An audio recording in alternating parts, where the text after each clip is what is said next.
Hello guys, welcome to our Not a Daily Vlog. Sa araw na to ay pupuntahan namin isang sikat na lugar kung saan free unlimited fruit daw. Pero yung cash is hahanapin mo siya sa gitna ng kagubatan.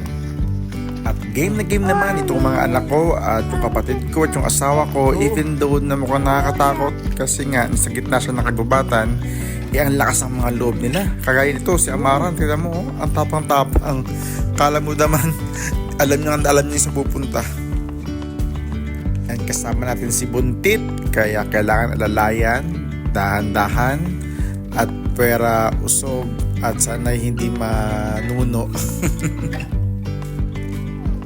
At itong kapatid ko is mukhang nag-worry na, baka daw maligaw kami. Okay, ito sa kabila. And at last, nakita na rin namin itong mga fruits na tinatawag na loquat.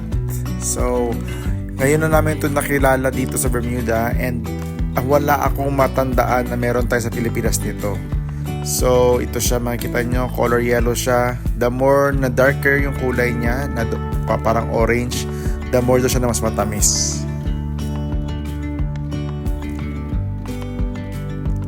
At ito yung kapatid ko, nangula na kaagad, sobrang excited. Nauna siyang namitas, tingnan natin.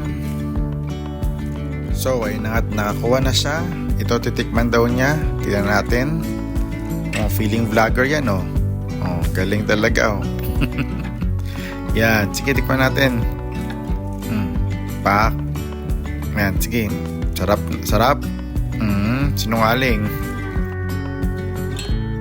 So guys, iba-iba pala to siya. Merong matamis, meron ding hindi. Depende sa klase ng puno, depende sa pagkahinog, depende sa kulay. So, batsa-batsamba na lang ato. Yan.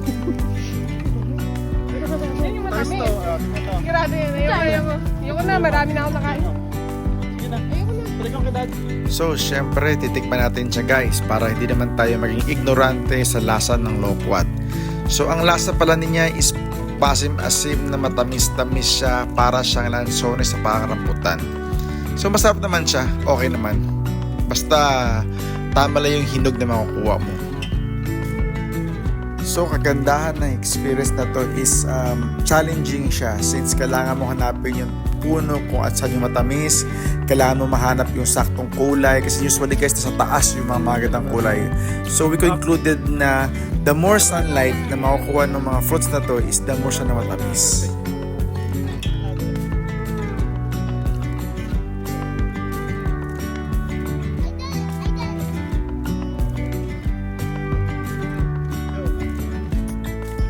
At after ng kainan at pitasan, ayun, busog na lahat at pagod na. So, thank you po sa pagsama. Hanggang sa muli. Paalam!